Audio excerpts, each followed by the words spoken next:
violences conjugales et domestiques que connaissent certaines familles.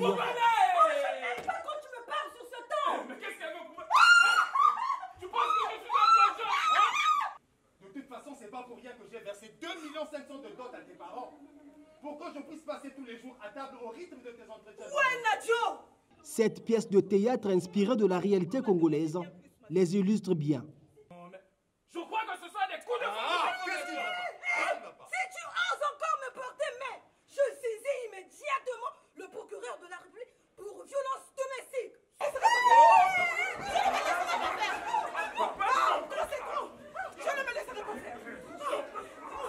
À l'occasion de la célébration de la Journée internationale pour l'élimination des violences à l'égard de la femme, le Conseil consultatif de la femme a organisé ce samedi une causerie débat avec les élèves venus des différentes écoles et de différents niveaux scolaires et académiques.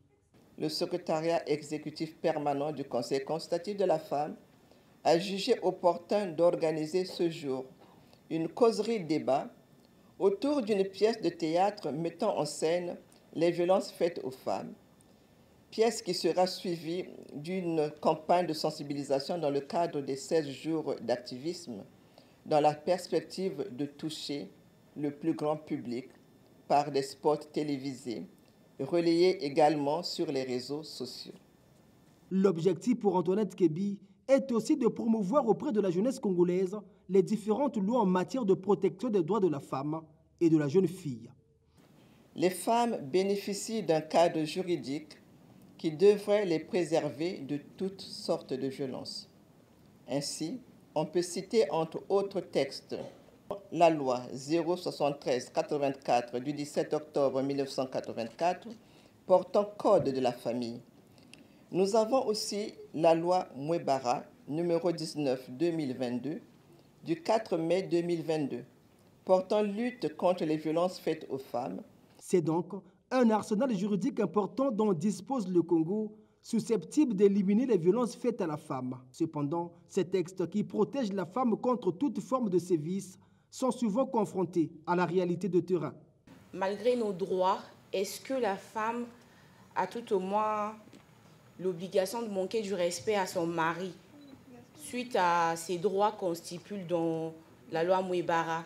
Dans la loi Mouebara, qu'en est-il pour des violences faites à l'égard de la femme, précisément à l'égard des mineurs? Le problème dans ce combat, c'est de briser le silence et Antoinette Kebi encourage les jeunes dans ce sens. Il faut dépasser déjà ces peurs. Il faut s'exercer à parler en public. Il faut avoir de l'assurance, se dire que je suis capable de dire certaines choses. Le harcèlement sexuel, lorsque cela se produit, sachez que vous avez des outils pour vous défendre auprès de la justice. Pour ces femmes qui subissent des violences, on n'aura plus peur de dénoncer ces violences parce qu'aujourd'hui, on peut bien évidemment se rendre au niveau du procureur ou encore aller au niveau de la police pour pouvoir dénoncer ces faits à l'égard du genre. Je pense qu'on devrait inculquer.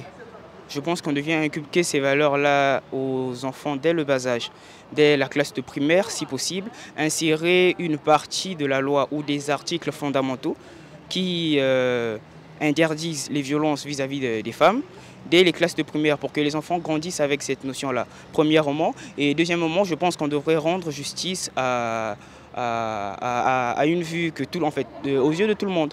Que tout le monde puisse voir qu'on punit ceux qui posent des actes de violence vis-à-vis des femmes. Cette causerie débat a débuté par l'observation d'une minute de silence en hommage aux victimes du stade Michel Dornano.